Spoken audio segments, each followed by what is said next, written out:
An attendant shuddered upon seeing a portrait and, unable to contain herself, said, "Madam, your mother is alive. I saw her in the retreat where I was employed." And from that moment, the wealthy heir's life changed forever. Before starting the narrative, mention where you are viewing us from. I hope you relish this narrative. Do not forget to subscribe. The deep tones from the grand piano echoed, forging a dense ambiance. Elias Sterling, with his gaze fixed on the pearly keys, allowed his fingers to move without conscious thought, while his mind drifted through dim recollections of a past he thought was interred forever beneath layers of sorrow and surrender. Lily, the new assistant who had arrived a few weeks prior with flawless references, entered the chamber with a distressed expression, her hands gripping a dusting cloth as if it were her sole connection to sanity. In that pivotal moment, her footsteps halted abruptly near the piano, disrupting the tune. Elias lifted his eyes slowly with the weary look of a man who has borne an internal grief for too many years, and met the tearful and terrified gaze of the woman standing before him, obviously shaking. "Mr. Elias, forgive my presumption and my lack of composure, but there is something that Providence will not permit me to keep quiet about any longer, or my soul will be eternally condemned in the abyss of the faint-hearted," declared Lily with a voice fractured by sobs she attempted to stifle without success in front of her employer. Elias rose slowly, sensing the strain in the chamber intensify until it became practically suffocating, and gestured gently with his hand for her to settle down so he could comprehend her rushed utterances. "Your mother, Mrs. Eleanor Sterling. She is not resting peacefully, as everyone in this manor and in this metropolis blindly believes for such a long time." Lily blurted out suddenly, feeling the words scorch her throat as they were spoken. Elias felt a sharp impact in his stomach, a blend of perplexity and insult. For the memory of his mother was sacred, and he would not permit anyone to trifle with it in such a cruel manner. "What are you discussing, woman? My mother passed away 6 years ago. I was present at her vigil myself," Elias replied with a serious voice, attempting to enforce order amidst the emotional pandemonium. "No, sir. I pledge on the lives of my offspring and the memory of my progenitors that your mother is alive, breathing, and enduring pain in this very world that has overlooked her," Lily insisted, taking a step forward, disregarding the societal divisions that separated her from the estate's proprietor. "I beheld her with my own eyes, caressed her, styled her hair, and listened to her prayers nightly in the facility where I was employed before coming to serve in this dwelling." Elias stepped back, lightly striking the piano's wood, feeling the polished marble floor tilt beneath his feet, as if an imperceptible tremor were shaking his reality. The certainty in Lily's eyes was absolute. There was no sign of instability or maliciousness, only a genuine despair to be trusted, and a release of veracity that tormented her. "Where do you claim you saw her? How dare you assert such an outrageousness without substantiation?" questioned Elias, feeling the air escape him and his heart beginning to throb painfully against his ribs. "In the retreat at St. David's Haven Clinic, that dreadful place where they confine individuals so the world forgets their existence," Lily replied rapidly, disclosing the name of the cursed location she had kept in her memory. "I was employed there tidying the chambers of the overlooked patients, and she was in the room at the corridor's end, perpetually gazing out the window, awaiting your arrival to retrieve her." Elias felt a ringing in his ears. The clinic's name was agonizingly familiar, as it was the identical location where his mother had supposedly spent her final days undergoing care. "She uttered your name in prayer every night, Mr. Elias," she said. "She mentioned her son played the piano like the celestial beings, and that one day he would arrive to take her out of that unjust seclusion."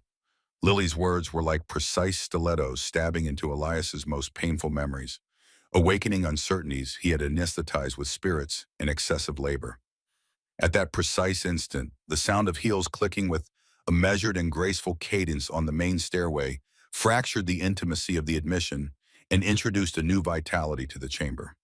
Serena Thorne Sterling, Elias's spouse, descended wearing an impeccable pale gown that contrasted with the gloom of the wet afternoon, enveloped in a haze of costly and sickeningly sweet fragrance. Her presence always commanded a deferential quiet in the dwelling, but this time her eyes scrutinized the scene with predatory keenness, instantly perceiving that something out of the ordinary was transpiring in her sitting room. "What is all this commotion, my dear? I can hear clamor all the way upstairs, and you are aware how much I dislike needless sound," said Serena with a saccharine and practiced voice. Though her eyes shot warning glares at the weeping assistant, Elias did not respond immediately. He kept looking at Lily, attempting to process the improbable information he had just received and comparing it to the authorized account of events.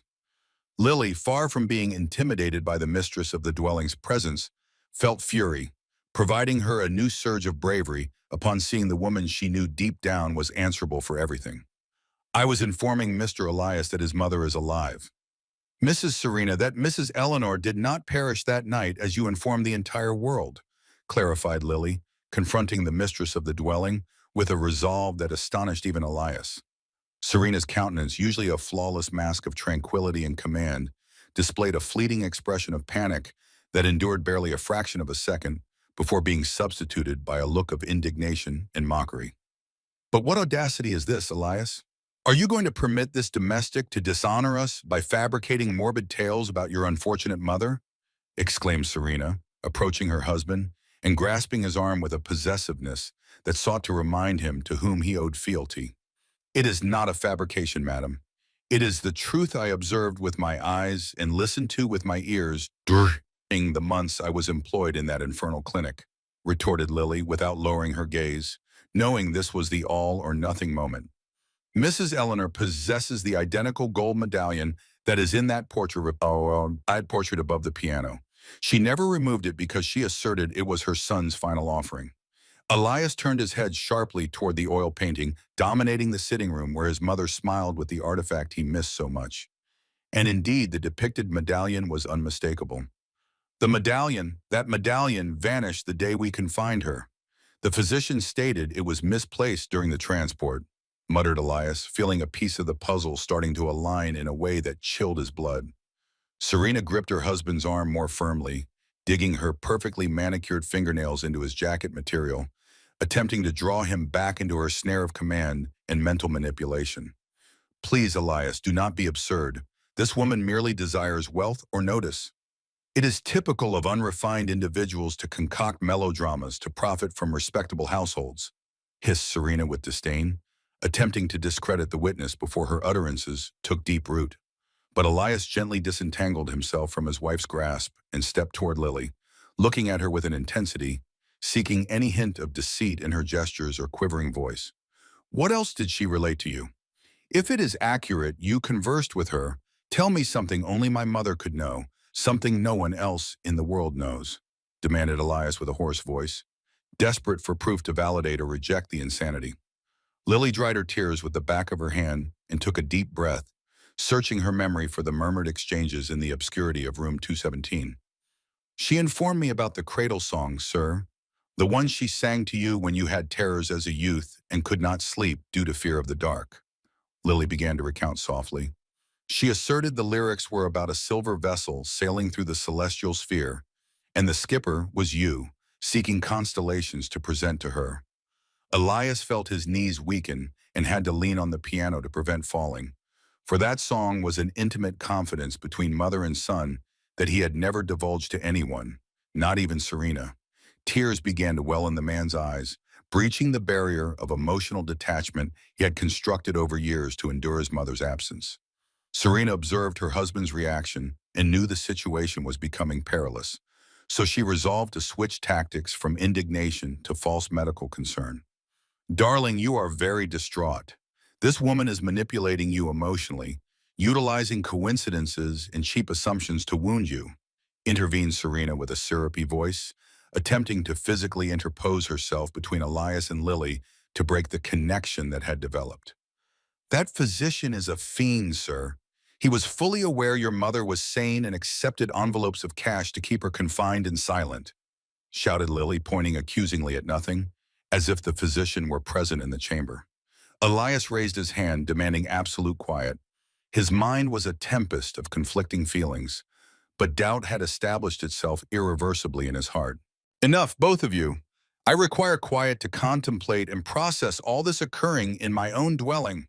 ordered Elias with an authority he had not exerted in a long time, surprising Serena, who retreated, offended. Lily, proceed to your room and do not emerge until I summon you. I do not wish you to discuss this with anyone else among the personnel. The assistant nodded humbly, knowing she had planted the seed of veracity and that now it relied on the employer's conscience whether that seed would sprout or perish. Serena attempted to object, arguing he should dismiss her promptly, but an icy look from Elias stopped her instantly, freezing the words on her crimson-painted lips. When Lily departed the chamber, quiet settled over the sitting room once more. But this time it was not a peaceful quiet, but one loaded with misgivings and unanswered inquiries. Elias turned to his wife, observing her as if she were a stranger, noticing for the first time the inflexibility of her posture and the barely concealed apprehension in her light eyes. Why did Dr. Thorne never allow me to examine my mother's remains before the interment?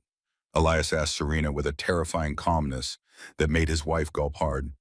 You know why, darling? It was for your own welfare. The cardiac event had left her in poor condition, and he desired you to remember her as she was in life. Beautiful and composed, she responded, reciting the justification that had been effective for years.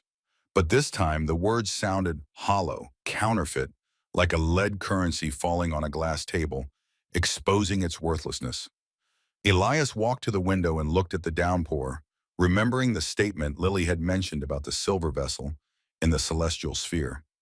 My mother always asserted falsehoods have short foundations, and that veracity, though belated, always arrives to collect its obligation with interest, murmured Elias to himself, feeling fury begin to supplant sadness inside him. Serena approached cautiously from behind and placed her hands on her husband's shoulders, attempting to provide a soothing massage that in the past always worked to disperse his uncertainties. Are you stressed from your occupation, my love?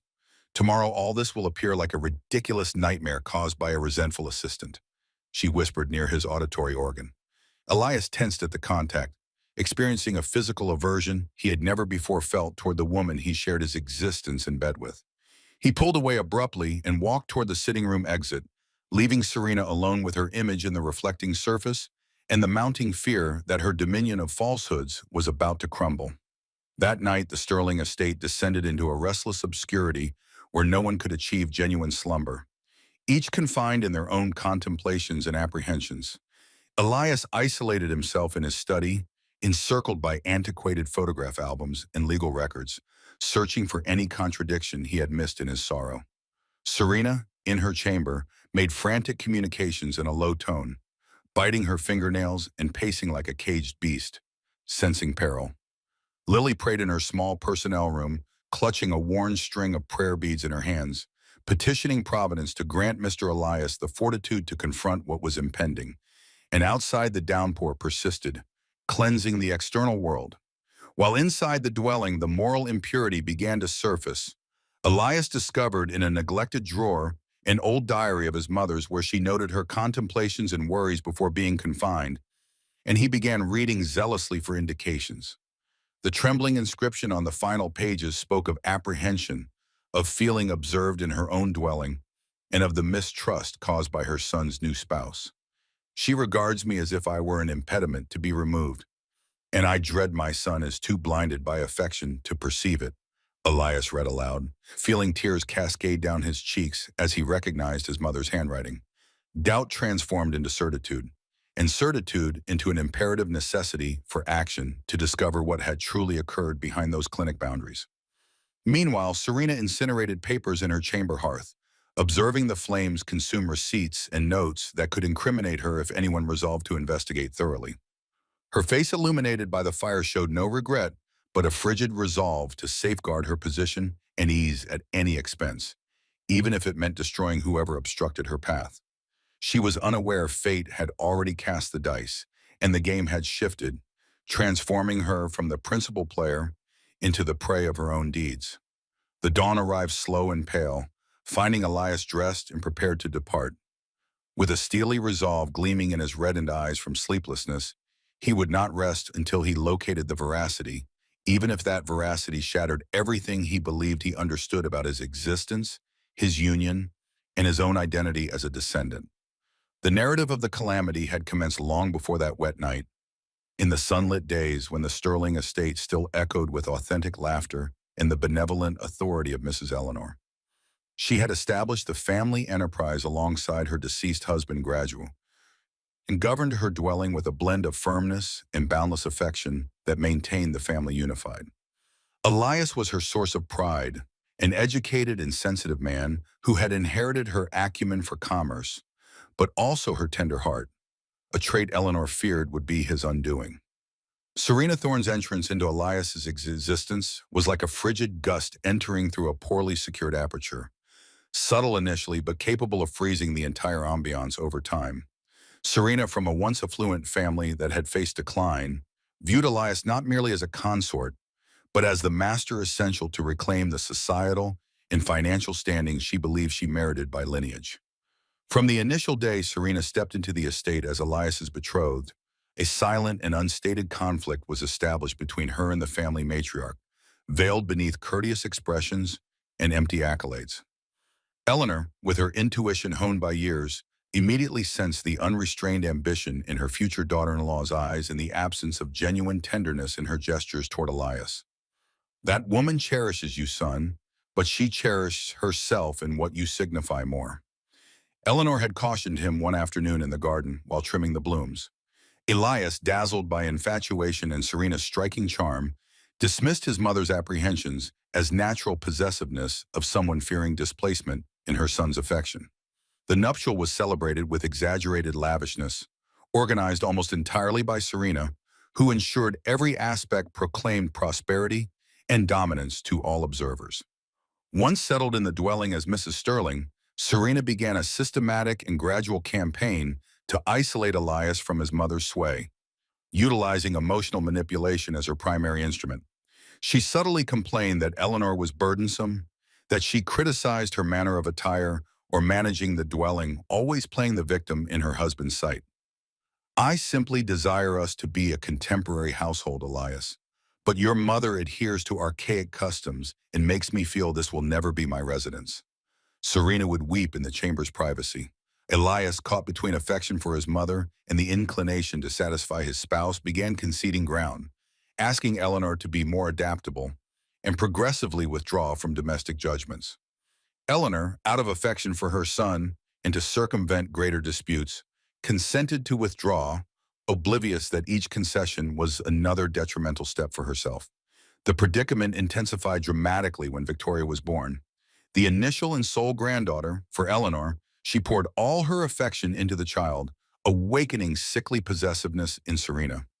The grandmother spent hours singing to the infant, instructing her to pray, and recounting family histories, forging a connection that Serena perceived as a direct menace to her maternal dominion.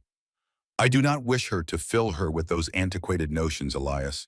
Your mother is preoccupied with the child and does not grant me room to be a parent," argued Serena, beginning to imply that the elder woman was losing grasp of reality.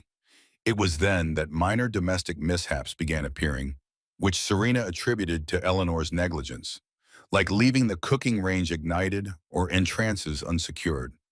In actuality, it was Serena herself orchestrating these incidents, relocating items or extinguishing illumination to confuse her mother-in-law and subsequently accuse her of unsoundness. Eleanor, though older, was entirely clear-headed and recognized the deceptions her daughter-in-law set. But every time she attempted to defend herself, she sounded paranoid to her son's ears. "Elias, I did not leave that stove on. I swear I switched it off after preparing infusion," Eleanor would say with distress, seeing uncertainty escalate in her son's expression. "Mother, perhaps you forgot. It is typical at your age to have lapses." "Do not worry," he would reply patronizingly, reiterating the words Serena whispered to him at night. Eleanor's exasperation grew daily, seeing her testimony lose significance against her daughter-in-law's perfectly constructed falsehoods. Feeling progressively cornered in her own dwelling, Serena seized every family meal to accentuate Eleanor's supposed errors, gazing at her with false pity that disgraced the elder woman more than any direct verbal assault. The conclusive strike in this phase of Serena's strategy was introducing Dr. Robert Vance into the family circle, presented as an informal acquaintance and medical dignitary. Vance was an ambitious and unethical man with wagering debts that made him susceptible and willing to barter his professional morality to the highest offerer. Serena encountered him at a charitable gathering and rapidly identified him as the flawless collaborator for her scheme to dispose of the bothersome elder woman without directly dirtying her hands. My mother-in-law is very unwell, doctor. We require a discreet expert judgment to assist my spouse in accepting reality, Serena informed him in their initial private discussion, slipping a thick envelope into the physician's pocket. Vance grasped the message immediately and began visiting the estate frequently, observing Eleanor with clinical eyes and noting non-existent indications in his leather notepad. Vance earned Elias's confidence, presenting himself as empathetic and concerned, utilizing intricate medical jargon to clarify normal aging conduct as signs of severe cognitive decline. Elias, your mother's cerebrum is deteriorating quicker than we assumed. These lapses of memory are merely the initial indications of a neurological condition, the physician decreed one afternoon in the study. Elias, frightened and lacking medical proficiency to refute the diagnosis, began viewing his mother not as the robust woman who raised him, but as a delicate patient requiring constant oversight. Eleanor attempted to converse with her son alone, caution him about the peculiar association between his spouse and the physician, but her utterances were construed as typical persecution delusions of her ailment. Eleanor's solitude became absolute in her own dwelling, surrounded by attendants who dared not speak in a family that regarded her with compassion or disdain. Serena began restricting Eleanor's access to little Victoria, asserting the elder woman could be hazardous to the child in a moment of mental confusion. This shattered Eleanor's heart,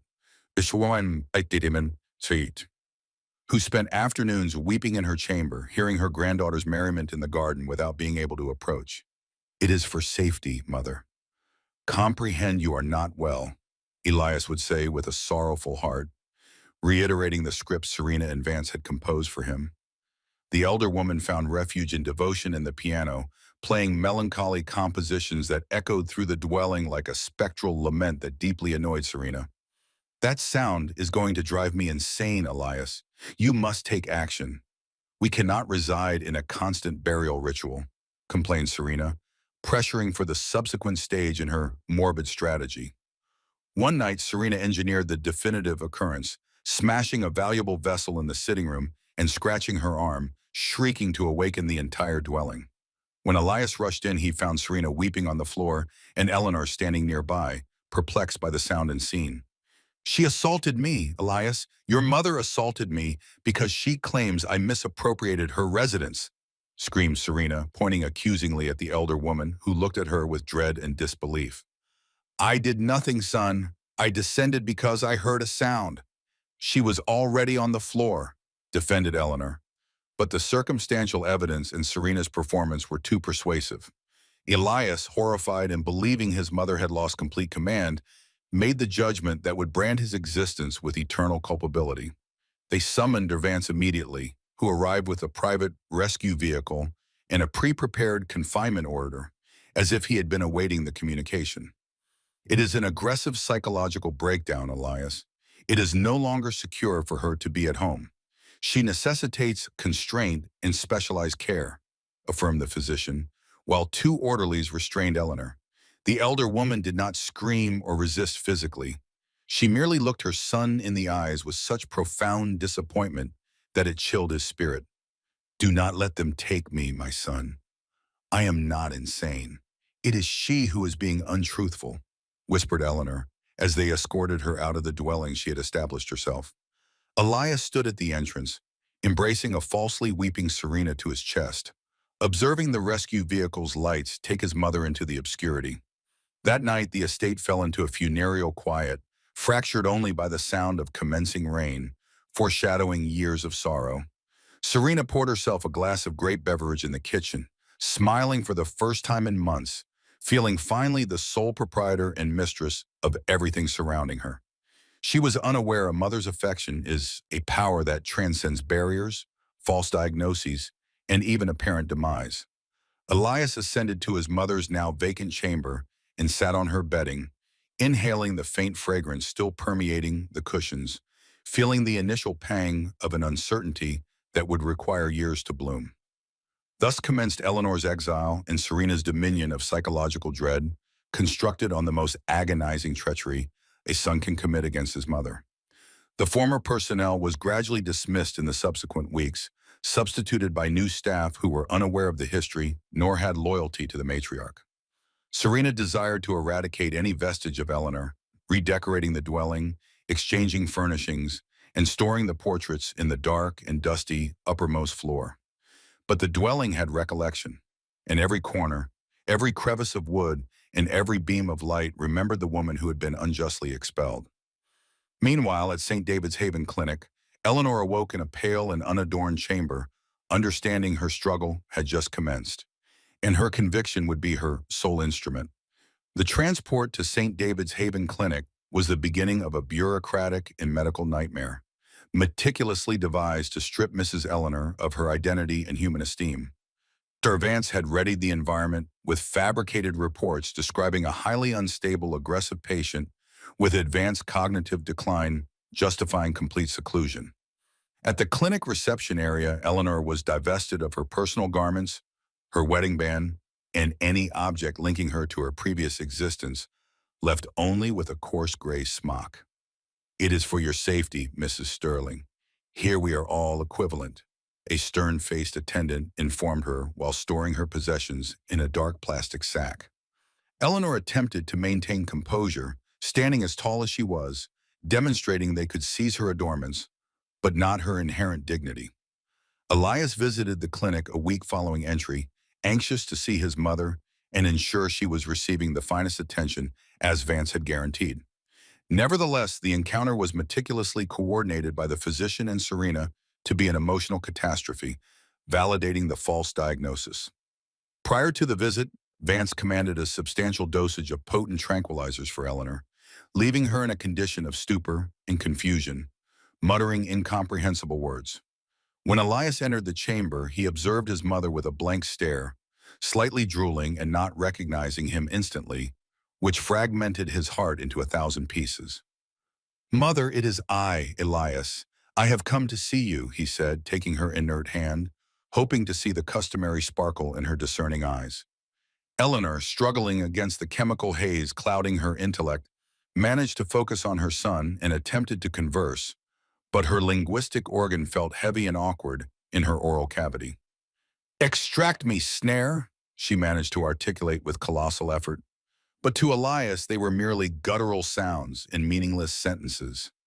Vance, present in the chamber like a menacing custodian, placed an empathetic hand on Elias's shoulder and shook his head sorrowfully. "I am deeply apologetic, Elias. The affliction is progressing rapidly. Her intellect is very impaired, and occasionally reality merges with her paranoid fantasies," explained the physician softly. Elias departed the chamber weeping, convinced his mother was no longer present, that only a vacant casing remained, making it effortless for Serena to persuade him not to visit so frequently to prevent needless agony. Over the months, Elias's visits became more infrequent, always manipulated by Serena, who invented social commitments or professional crises to keep him distant from the clinic. Meanwhile, Eleanor mastered feigning to consume the medications, concealing them beneath her tongue to expel them later, when orderlies were not observing, progressively regaining her clarity. As her intellect cleared, she grasped the magnitude of the conspiracy against her and realized screaming or opposing would only augment her dosage or secure her to the bedding.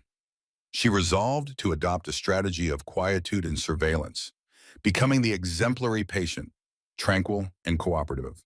While examining the facility's routines for a flaw to evade or communicate through, she ascertained Vance not only had her unjustly incarcerated, but other patients whose families paid to keep them concealed from the world. Serena, meanwhile, solidified her dominance in the estate and family financial records, utilizing Elias's inscription to redirect capital supposedly for Eleanor's attention. She paid exorbitant amounts to the clinic, but much of that capital returned to Vance's and her own coffers through front corporations.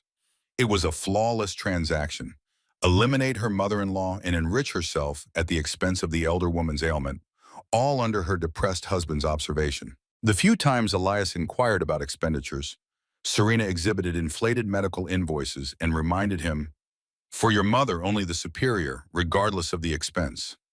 Elias's guilt was the propellant sustaining the entire apparatus of falsehoods functioning, and Serena was fully aware how to incite that conflagration when it threatened to extinguish. At the clinic, Eleanor began composing frantic epistles on scraps of lavatory paper or cloths she managed to pilfer addressed to her son, former companions, anyone who could assist. She attempted bribing a cleaning associate to smuggle out an epistle, but the employee, apprehensive of losing his profession, or worse, delivered the note directly to Vance. The penalty was severe. Eleanor was relocated to a chamber without fenestration for a week in complete obscurity to contemplate her manipulative behavior. In that obscurity, Eleanor was near breaking, but the image of her son and granddaughter Victoria provided her the fortitude to keep inhaling and resisting the madness threatening to consume her. I will not grant them the contentment of truly driving me insane. I will exit this place and demonstrate to them who Eleanor Sterling is. She promised herself in her confinement solitude. It was following that isolation when Lily commenced employment at the clinic, a young but kind-hearted woman needing capital to sustain her family. Lily was assigned to the challenging patients division where Eleanor was, and from the initial day, observed something distinct about the elder woman in room 217. Unlike other patients who shrieked or stared blankly, Eleanor greeted her courteously with a nobility that did not correspond with her clinical record of severe cognitive decline. "Good day, my dear. Thanks for tidying my chamber. It must be strenuous labor," Eleanor said one morning, startling Lily with her voice's clarity and gaze. Gradually, between sweeps and bedding replacements, a quiet understanding developed between the two women based on mutual reverence and Lily's feeling that something was amiss. Eleanor cautiously began relating to Lily portions of her existence about her piano-playing son, her bloom garden, the treachery that brought her there, examining the young woman's fidelity. Lily listened, captivated and horrified, realizing the woman spoke with complete coherence, and her narratives corresponded with high society reports she occasionally read in antiquated periodicals. "You are not insane, Mrs. Eleanor. You are more composed than many physicians employed here," Lily whispered one day, solidifying a covenant of reliance. Eleanor wept for the first time in months at feeling validated, knowing someone else perceived the reality and not the falsehood constructed by Vance. She asked Lily not to undertake anything perilous yet, to await the opportune moment, for she knew Vance was hazardous and had surveillance everywhere. Meanwhile, in the estate, Serena was growing impatient with the predicament, as maintaining Eleanor alive, though confined, was still a dormant hazard and persistent expenditure. In a clandestine discussion with Vance at a discreet coffee establishment in the metropolis, she raised the necessity for a definitive resolution to conclude the chapter forever. "How much longer will this persist? Robert Elias keeps inquiring when he can visit her again, and I am depleting justifications," said Serena, tapping the table impatiently. Vance, avaricious but cowardly at the notion of immediate homicide, proposed an alternative scheme: fabricate Eleanor's demise and transport her to an even more secluded and inexpensive location. "We can assert she succumbed to a cardiac event, present a counterfeit body, or close the sarcophagus, and I will handle moving her to an unauthorized habitation in the rural area where no one will seek her," suggested the physician with a malicious grin. Serena accepted the scheme with chilling unemotionality, viewing in that proposal the final emancipation from her phantom and complete consolidation of her triumph. She returned home that night and embraced Elias with simulated tenderness, mentally preparing him for the unavoidable news soon to arrive. "Your mother has been very feeble lately. My love, we must be ready for anything," she said while stroking his hair, implanting resignation in his heart. Elias, depleted and sorrowful, nodded without suspecting he was cohabiting with the adversary and that his mother's legal death sentence had just been inscribed. The conspiracy of quietude closed like a ligature around the Sterling family's necks, tightening until it choked the veracity. The day designated for the scheme's execution approached, and at the clinic Eleanor felt an inexplicable uneasiness, a dark premonition that made her skin crawl. She presented Lily with her most cherished possession, which she had managed to conceal in a cushion fissure, the plain string of prayer beads Elias had given her as a child. "Retain it, my dear. And if something occurs to me one day or they remove me from this place, locate my son and give it to him. He will understand its significance, she entrusted urgently. Lily concealed the string of prayer beads in her attire, vowing to fulfill the assignment. Unaware destiny would test her much sooner than imagined. The flawless tempest of falsehoods was about to detonate, and only a cleaning assistant's fragile vow remained as optimism against absolute obscurity. St. David's Haven Clinic was an antiquated, brutalist construction structure with pale cement boundaries that seemed to absorb the minimal sunlight, daring to contact its coarse, chilly surfaces. Inside the ambiance was an oppressive blend of industrial cleansing agent aromas, overdone sustenance, and the subtle but unmistakable stench of accumulated human despondency over decades. For Mrs. Eleanor, accustomed to her dwelling's coziness, filled with timber, velvet, and fresh blooms, this sterilized environment was perpetual sensory torment aimed at fracturing her essence. Her days were measured not by hours, but by attendant shifts in the therapeutic conveyance's arrival, a tedious custom devised to annul the volition. Despite everything, Eleanor upheld rigid discipline.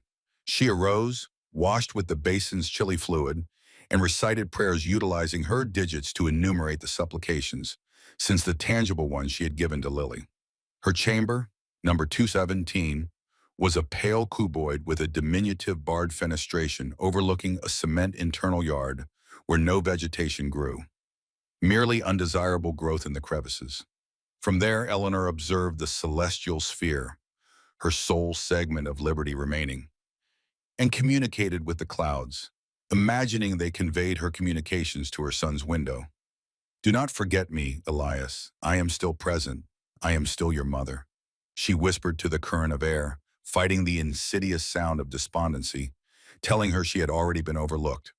Solitude was her constant companion, interrupted only by Lily's brief visits, who had become her sole connection to humanity and composure.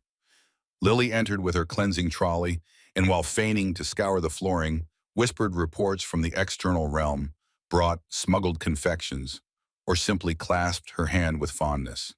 "Today, the day is exquisite outside, Mrs. Eleanor. The foliage is blossoming, and individuals are outdoors without heavy coverings," Lily would relate, depicting landscapes with words that the elder woman could no longer perceive. Those minor discussions were the sustenance maintaining Eleanor alive, reminding her there was an existence beyond the clinic's boundaries, and it was worthwhile to anticipate. However, Dr. Vance began suspecting the proximity between the patient and the assistant. Noticing Eleanor seemed more invigorated following Lily's cleaning shifts, he commanded more frequent corridor observation and altered Lily's timetables to coincide less with Eleanor's clear-headed moments, attempting to sever that hazardous bond. One night, the counterfeit demise scheme was initiated with meticulous and savage exactness, taking advantage of an electrical tempest, battering the metropolis and concealing any questionable sound. Two robust orderlies entered Eleanor's chamber past midnight. They awakened her abruptly and injected a potent tranquilizer without elucidation. "It is time to depart, madam. We are relocating you to a superior location," one stated sarcastically while hoisting her onto a moving cot, securing her wrist and pedal extremities with leather restraints. Eleanor, semi-aware but terrified, attempted to shriek her son's designation, but only a choked utterance emerged before darkness engulfed her entirely. They escorted her out the rear service entrance under overwhelming precipitation and situated her in a dark, unmarked delivery vehicle waiting with the propulsion system operating. The subsequent morning, pandemonium reigned in the division where Lily was employed. Orderlies murmured in corners, and there was an ambiance of concealment and tenseness thick enough to sever with a cutting tool. When Lily attempted to enter to tidy Chamber 217, she discovered the entrance secured and a superintendent obstructing her path sternly. "No necessity to tidy there. Patient Sterling succumbed last night to a massive cardiac event," the superintendent informed coldly without visual contact. Lily felt the flooring split beneath her pedal extremities. The container of water slipped from her hands and crashed, spilling soapy fluid everywhere in the corridor. "It cannot be. Yesterday she was entirely well. I conversed with her and she was resilient," exclaimed Lily, disregarding her rank for a moment and the peril of challenging authority. "Silence and cleanse this disorder. If you wish to retain your profession, Older individuals perish. That is existence, snapped the superintendent, menacing with an accusing digit before departing, clicking her heels down the corridor. Lily, shaking and weeping quietly, collected the mess, but her heart shrieked it was a deception, that Mrs. Eleanor had not perished, that they had taken her. That identical afternoon, resolved to locate clarifications, Lily crept to the administration bureau during shift alteration and overheard a discussion through the partially open entrance. It was Dr. Vance's unmistakable vocalization on the telecommunication device. Yes, everything proceeded flawlessly. Mrs. Sterling, the consignment is en route to St. Jude's Way. No one suspects anything. Yes, the demise credential is already signed. Upon hearing that, Lily had to cover her oral cavity to prevent shrieking and dread, her most dire misgivings validated. Mrs. Eleanor had been abducted and eliminated from the cartography with her own daughter-in-law's involvement. She knew staying there was hazardous, that if they discovered what she knew, she could endure a fatal mishap. But she also knew she could not forsake her companion to fate. She resolved to resign that day, alleging pressing family matters to circulate freely and locate a means to reach Elias Sterling. She departed St. David's Haven Clinic with the plain string of prayer beads pressed against her torso, swearing before the pale facade that she would return for fairness. Meanwhile, the dark delivery vehicle transported Eleanor numerous kilometers away to a rural and secluded vicinity on the periphery of a calm Californian town where St. Jude's Way residence was situated. This location was not a clinic, but a disposal site for unwelcome individuals. An antiquated, decaying structure concealed among eucalyptus trees operated by unauthorized individuals without principles. Upon awakening, Eleanor found herself in an even smaller and more humid chamber, with mildew marks on the ceiling and rusted restraints on the sole fenestration. A robust, rugged-appearing woman entered to see her. "Welcome to your new dwelling, Granny. Here, no inquiries and no disturbance. If you conduct yourself, you will ingest. If not, you will experience deprivation." Eleanor understood with dread she had descended another stage into agony, but inside her a flame of outrage ignited more fiercely than ever. At St. David's Haven Clinic, Dr. Vance meticulously eradicated Eleanor's file, obliterating attendant notes and altering records so everything corresponded with the authorized account of natural demise. He felt invincible, a divinity determining who existed and perished socially, supported by Serena Thorne's inexhaustible capital. He did not factor in a simple cleaning assistant's fidelity and a mother's affection, being powers that could not be quantified or commanded with incentives or menaces. The clinic reverted to its custom of quietude and tranquilizers, ingesting other overlooked shrieks, but the phantom of the unfairness against Eleanor remained saturated in the boundaries. Lily, now external to the system, commenced her own inquiry, discreetly asking around, preserving periodical excerpts about Eleanor's demise, and observing the Sterling estate from a distance. She knew she could not simply sound the entrance chime and relate her narrative without substantiation. They would take her for insane or an extortionist, and she would end up incarcerated. She required a strategy. She required to gain entry to the dwelling, earn Elias's reliance, and locate the precise moment to deliver the strike to the falsehood. Years of anticipation transpired, working in other residences, accumulating and reciting prayers. But never, not one solar cycle, did Lily overlook the vow made in Chamber 217. Eleanor, in her confinement at St. Jude's Way, aged physically, her hair turned entirely pale, and her integument creased like parchment. But her intellect remained sharp, reciting prayers and recalling every specific of her prior existence. She clung to the recollection of her son's piano compositions, humming the tunes softly to prevent forgetting who she was and her origin. "I am Eleanor Sterling, mother of Elias, grandmother of Victoria, and I am existent," she reiterated like a recurring phrase every morning upon opening her visual organs. The corrupt system's frigid embrace had not managed to solidify her heart, which kept throbbing to the rhythm of a persistent and indestructible optimism.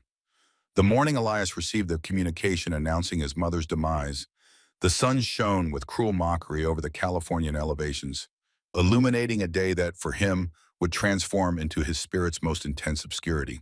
Dr. Vance's vocalization on the opposite end sounded professional and falsely regretful, reciting utterances he had rehearsed in the reflective surface. I am profoundly apologetic, Elias.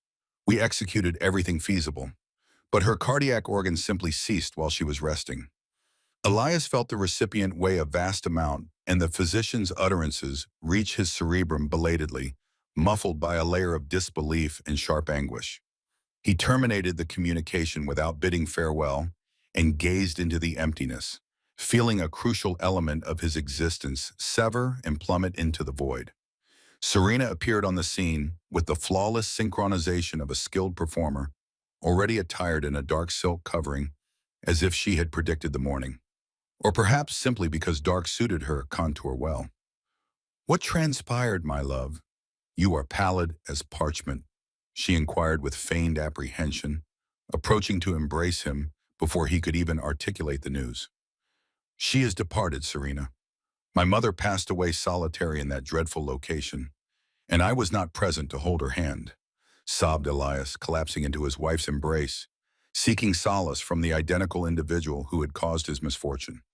Serena concealed a triumphant grin on her husband's shoulder, stroking his back and whispering hollow utterances of comfort. She finally achieved repose. My existence. She was enduring considerable agony. Now she is in a superior location and monitors us from the heavens. The funeral coordination was a flurry of swift judgments undertaken by Serena, who managed everything to ensure no one posed the incorrect inquiries or attempted to examine the remains. She asserted that due to powerful pharmacological agents in elapsed duration, Dr. Vance strongly advised a sealed sarcophagus funeral to safeguard Mrs. Eleanor's dignified appearance.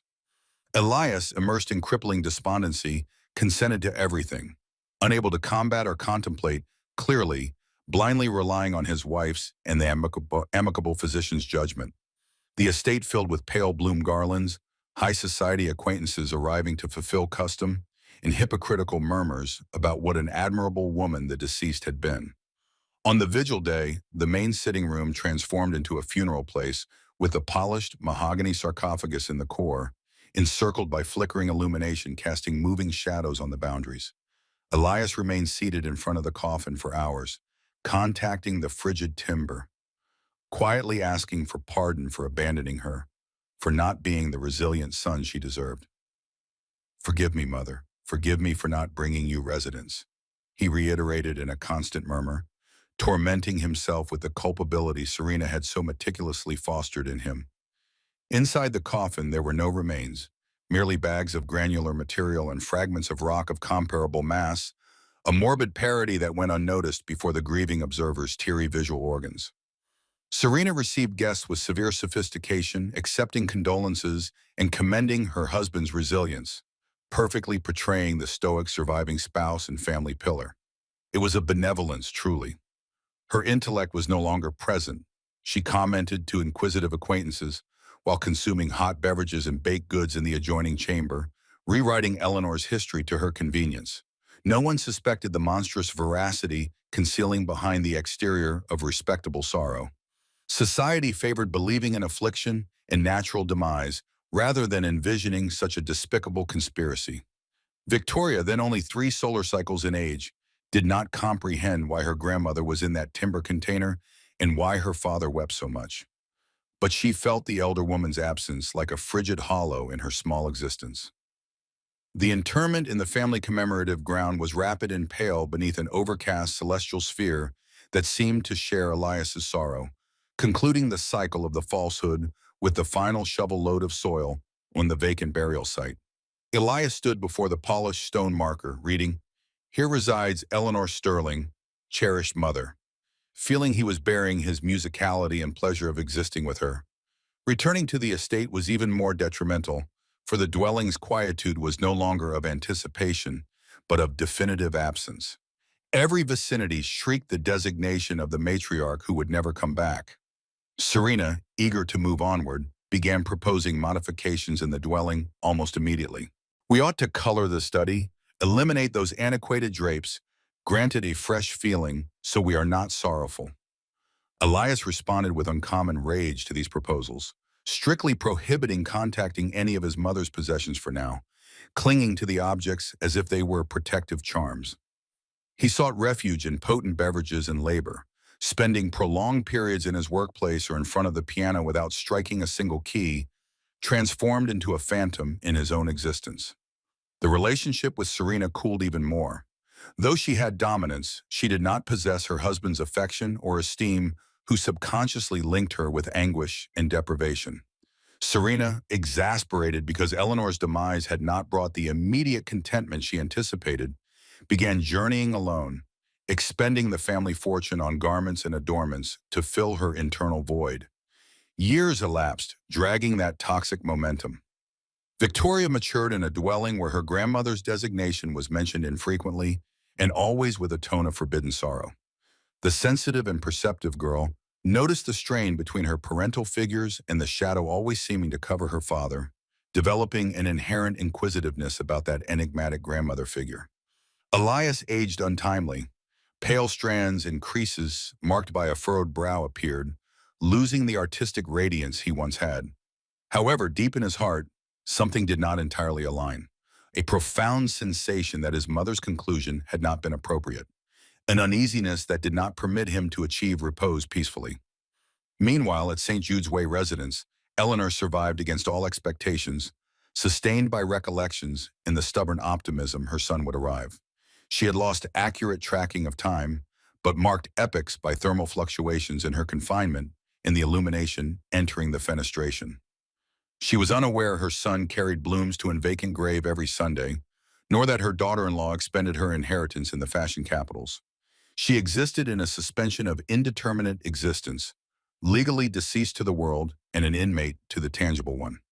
Serena's falsehood seemed flawless and indestructible, protected by authorized credentials and time's progression that eradicates misgivings. But falsehoods, no matter how excellently constructed, are like edifices of playing cards, necessitating only a small force of air in the appropriate orientation to collapse. And that force of air was already moving, slowly approaching in the form of a former cleaning assistant who never forgot a promise, and an inquisitive girl about to ascend to the uppermost floor. The sorrow constructed on falsehoods was about to confront the most vibrant veracity ever.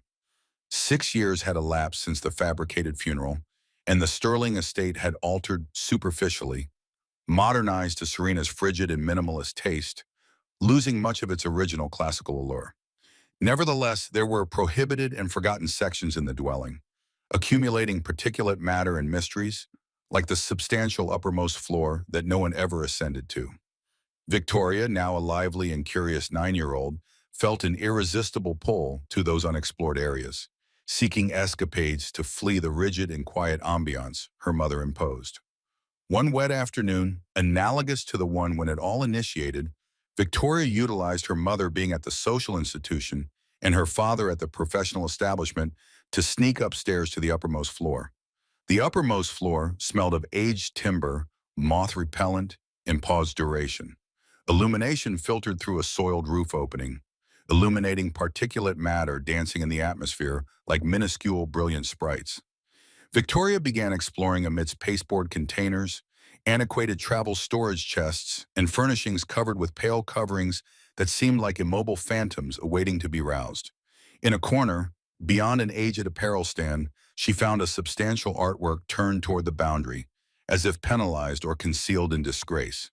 With exertion, the girl turned the weighty golden edging and found herself before the depicted countenance of an exquisite elder woman with benevolent visual organs that seemed to gaze directly into her spirit and a grin that felt oddly recognizable.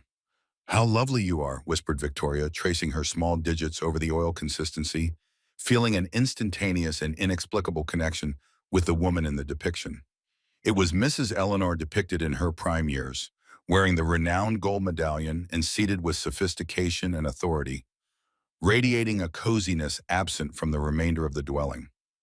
Victoria brought down the artwork cautiously and sat in front of it, inventing narratives about who that enigmatic sovereign might be, unaware she was contemplating her own lineage. At that moment, she heard hurried movements on the stairway. It was Serena, who had returned prematurely and was searching for her daughter impatiently. Serena entered the uppermost floor and stopped abruptly, seeing the scene. Her daughter sitting before the forbidden depiction of her mother-in-law, as if the phantom had come back to claim her location. Color drained from Serena's countenance, and an irrational fury took over, originating from profound dread that the past would be exhumed. "Victoria, what are you doing contacting that antiquated rubbish? I have informed you countless times not to ascend here," shrieked Serena, advancing toward the girl and seizing the artwork violently. Victoria became frightened and backed away, not comprehending why her mother reacted with such animosity to a simple, lovely depiction. "I was merely playing." "Mother, she was smiling at me." "Who is she?" "She resembles father," inquired Victoria innocently, stating a veracity that struck Serena like a physical blow. "She is no one, a distant kin who perished long ago, a wicked and unstable woman we do not converse about," lied Serena with a trembling vocalization, attempting to put the artwork back against the boundary and cover it with an antiquated covering. "Descend to your chamber promptly and cleanse your digits. You are covered in particulate matter," she commanded, gently pushing the girl toward the departure. Victoria obeyed, but took with her the image imprinted in her recollection and the feeling her mother was concealing something substantial about that wicked woman. That identical night, Elias returned to residence more exhausted than customary and noticed a peculiar ambiance. Victoria was quiet during the evening meal, and Serena consumed more grape beverage than typical with a nervous gaze. "What is transpiring? You are very quiet today," commented Elias, attempting to fracture the reserve without much prosperity. "Your daughter, insisting on searching through refuse in the uppermost floor, discovered that antiquated depiction of your mother, and I had to reprimand her," blurted Serena, attempting to lessen the fact, but observing her husband's reaction. Elias paused with the eating utensil halfway to his oral cavity, feeling a pang of sentimentality and anguish. "You should not label it refuse, Serena. It is my mother's depiction," he said softly but firmly, defending his mother's recollection for the first time in years.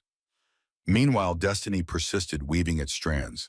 The domestic employee opening left unoccupied after dismissing the previous assistant, another casualty of Serena's poor disposition, required prompt filling. By a coincidence that could only be Providence's intervention, the service dispatched Lily Vargas's professional summary, who had been patiently anticipating such a possibility. Elias, reviewing the documents without much focus, authorized the recruitment based on the superb fabricated recommendations Lily had acquired with a companion's assistance. Thus, the woman holding the essential to veracity was about to traverse the estate's entry point again, this time from within. Lily arrived 2 solar cycles following the depiction occurrence, attired in an impeccable uniform and with a modest submissive demeanor, but with visual organs attentive to every specific. Upon entering the main sitting room, she felt a tremor recognizing the furnishings, scent, and vitality of the dwelling Mrs. Eleanor had depicted so numerous times in her narratives. "Welcome. I hope you are capable and reserved. I do not appreciate casual conversation or slowness," cautioned Serena in her initial consultation, without recognizing in that older woman the youthful one who had been employed at the clinic years prior. Lily nodded, lowering her cranial sphere to conceal the defiant shine in her visual organs. "Yes, madam, I will be silent."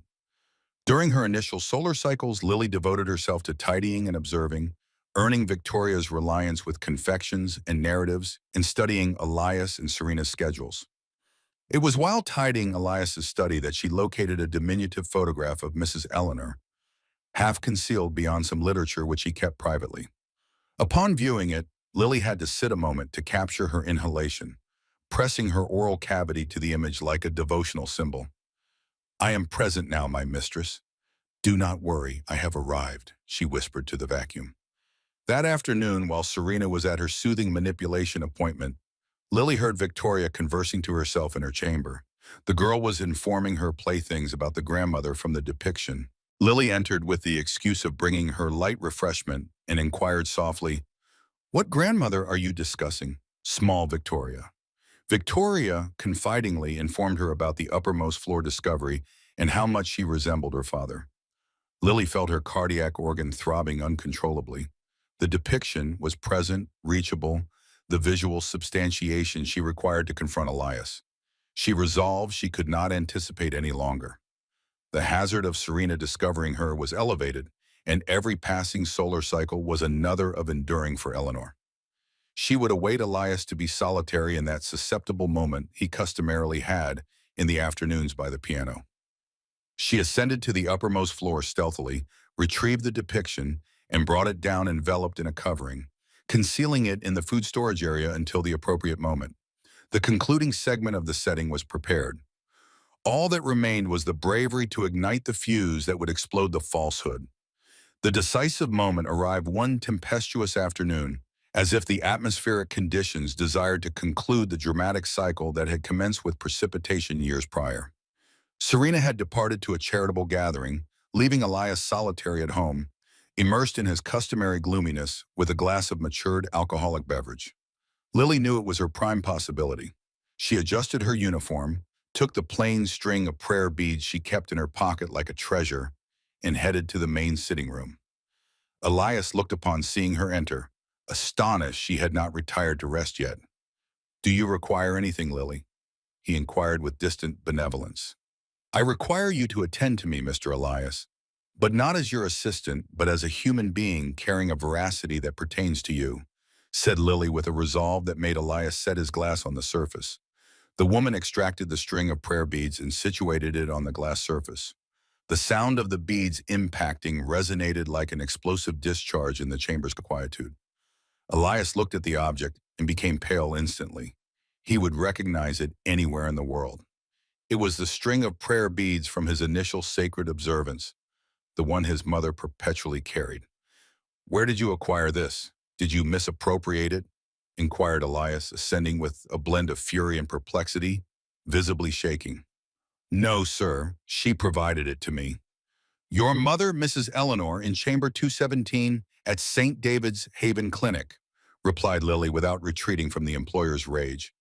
"She provided it to me to convey to you if I ever succeeded in locating you." As substantiation, she was still existent and anticipating her son.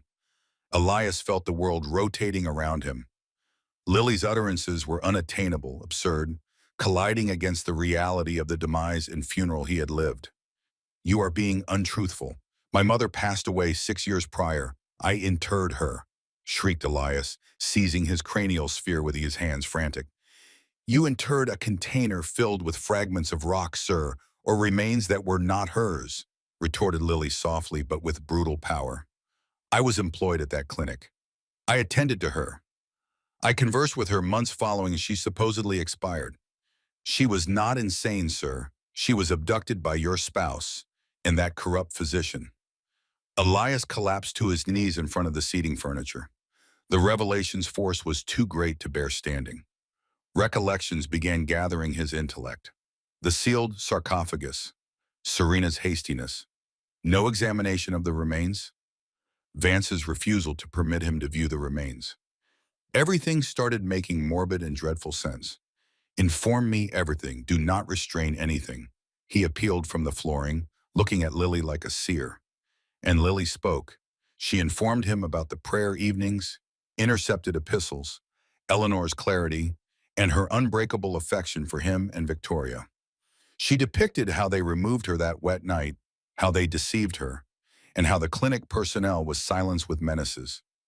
Each of Lily's utterances was a construction element, annihilating Serena's barrier of falsehoods and constructing a means to optimism.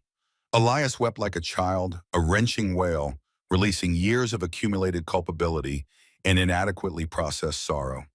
He realized his instinct had perpetually been correct, that the uneasiness in his torso was his mother's vocalization calling from incarceration. "Where is she now? Is she still existent?" he inquired with a choked vocalization, fearing it was too delayed. "I do not know definitively, sir. They escorted her to a location designated St. Jude's Way in the periphery. But if Providence is equitable, she is still resisting because she is a woman of resilience," replied Lily, offering her hand to assist him in ascending. In that moment, Elias ceased being the defeated and manipulable man he had been for the last decade. A frigid and calculated fury assumed control of him. It was not merely resentment. It was a son's resolve who had failed and had one final possibility to redeem himself. We are going to locate her, Lily, and I pledge on my existence that those who executed this will compensate for every tear she shed, decreed Elias, clutching the string of prayer beads in his closed hand until his joints became pale. It was then Lily brought the uppermost floor depiction and situated it before him. Observe her, sir. She is the identical woman I observed, the identical gaze. Do not permit anyone to inform you differently ever again. Elias caressed his mother's depicted countenance, renewing the safeguard vow he had breached years prior. There were no further uncertainties, only a clear and urgent objective. The front entrance opened at that instant, and Serena's heels echoed in the entryway. She was returning from her social gathering, intoxicated on sparkling beverage and arrogance. Unaware she was entering the wolf's oral cavity, Elias signaled Lily to remain by his side and turned toward the entry, awaiting his spouse with an expression that would cause the adversary himself to tremble. The confrontation was imminent. Serena entered the sitting room, humming a melody, removed her animal fur covering, and stopped abruptly, seeing Elias standing with the string of prayer beads in hand and the assistant beside him with a defiant look. The quietude that followed was dense, electrical. "What are you doing awake, and what is this woman doing here at this duration?" inquired Serena, sensing something was dreadfully amiss. Elias did not respond immediately, just stepped toward her, displaying the string of prayer beads. "Greetings, Serena. Mother conveys regards from the agony you condemned her to," said Elias with a vocalization so frigid that Serena felt her fluid turn to ice in her veins. Serena's countenance transformed from perplexity to absolute dread in seconds. She attempted to laugh, attempted to portray the outrage characteristic, but Elias's gaze completely disarmed her. "What are you discussing?" "You are intoxicated, Elias. You are uttering absurdities." She stammered, backing toward the entrance, seeking an instinctive flight path. "No, Serena. For the first time in years, I am entirely composed and aware," he replied, advancing relentlessly. "I am aware of the clinic. I am aware of the vacant sarcophagus. I am aware you compensated Vance to abduct my mother. Lily has informed me everything." Serena looked at Lily with pure and inherent animosity. "That domestic is being untruthful. She is a larcenist.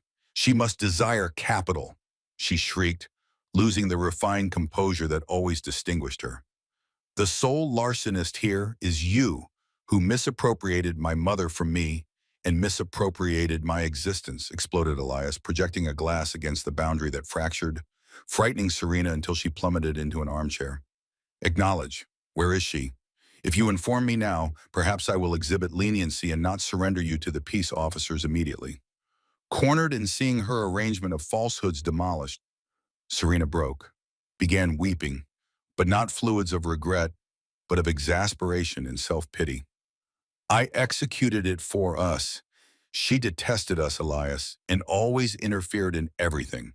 She would not permit me to inhale. She desired to turn you against me," she shrieked hysterically, revealing her genuine self-centered essence. "I merely desired her gone to leave us in tranquility."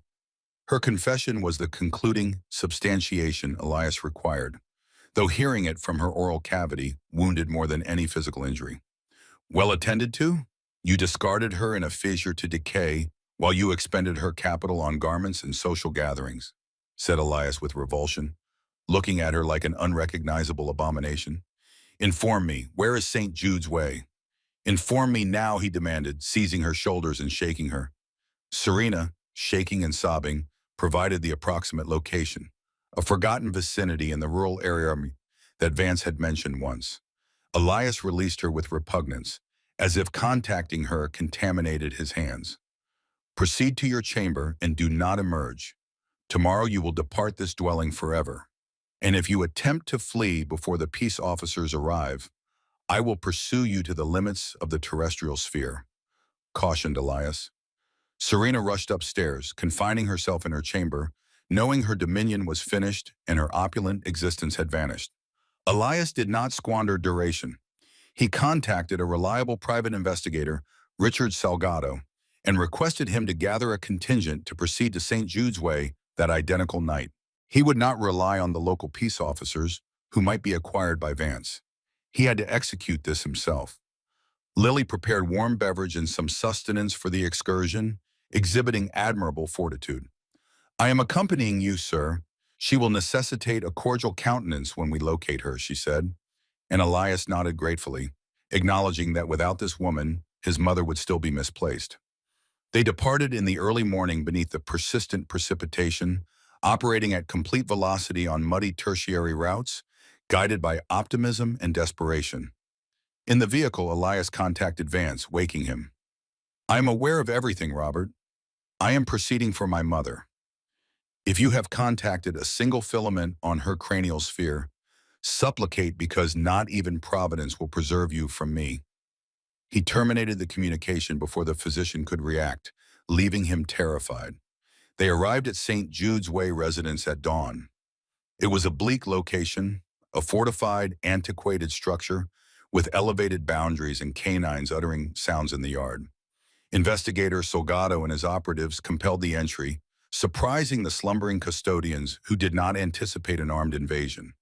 Elias rushed in, shrieking his mother's designation, opening entrances to chambers where elders resided in miserable conditions, soiled and experiencing deprivation.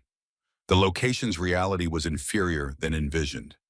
It was an interment center for unwelcome elders. Finally, in a chamber on the uppermost stage, he found an entrance secured with a locking device. The investigator forced it open with a strong kick.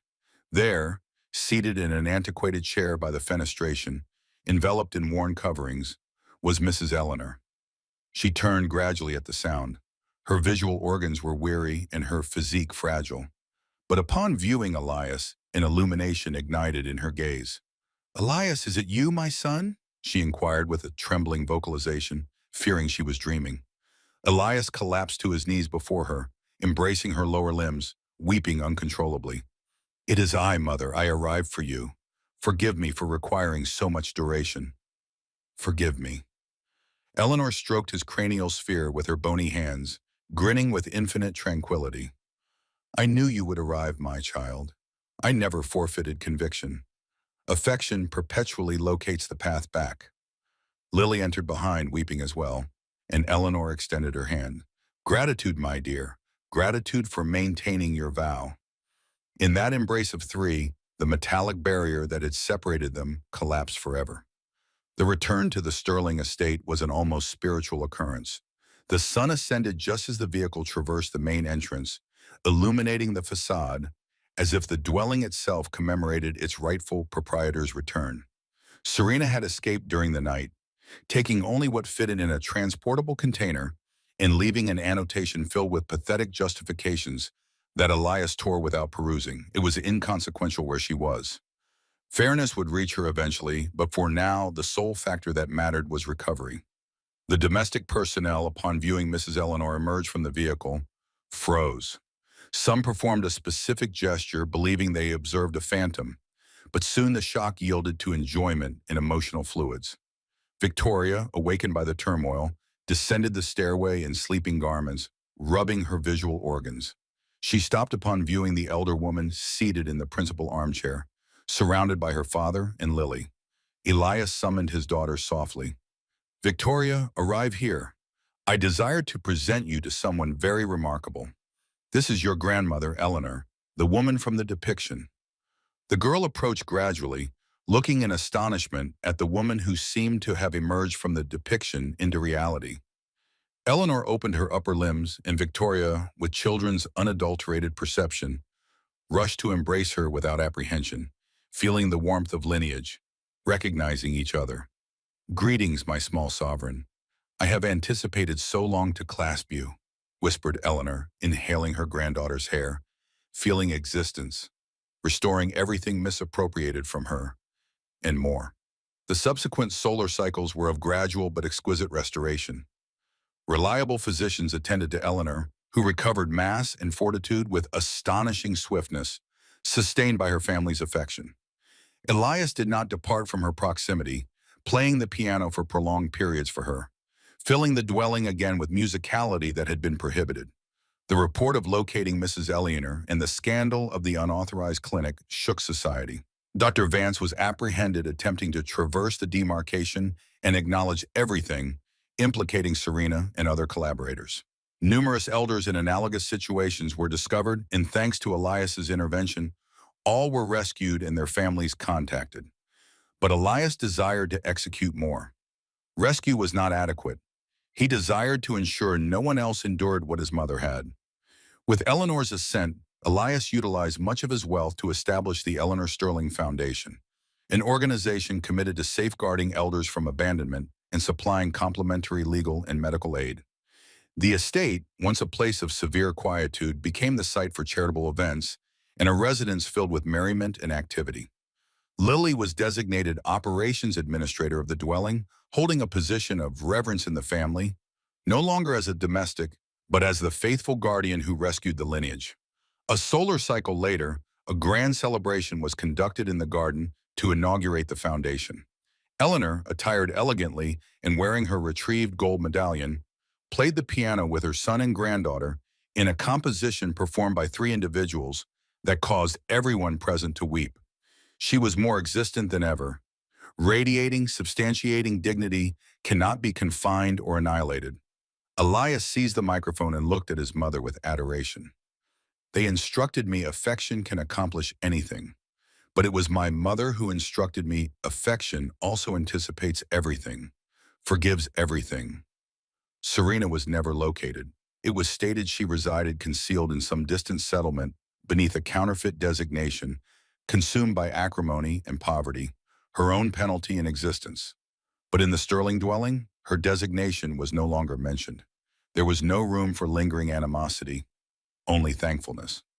Victoria matured, acquiring from her grandmother the resilience of disposition and compassion, becoming a marvelous young woman who would perpetuate the heritage. One tranquil afternoon, Eleanor and Lily sat on the covered porch, observing the descent of the sun like two seasoned companions who had survived conflict. Was it beneficial? Lily inquired Eleanor, looking at the orange horizon. Every instant, madam. Every instant, replied Lily with a serene grin.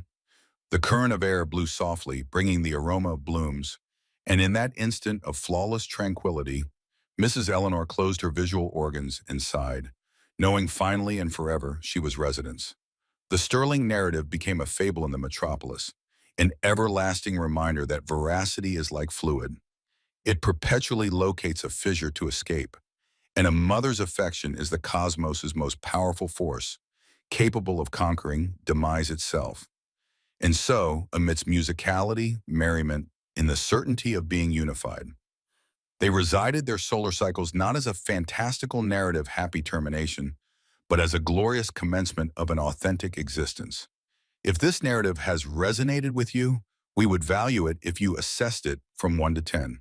Support us with a positive indication and subscribe to our channel, Ebon Stories. Mention where you are viewing us from. Gratitude for your boundless assistance in every narrative. Blessings to you and yours.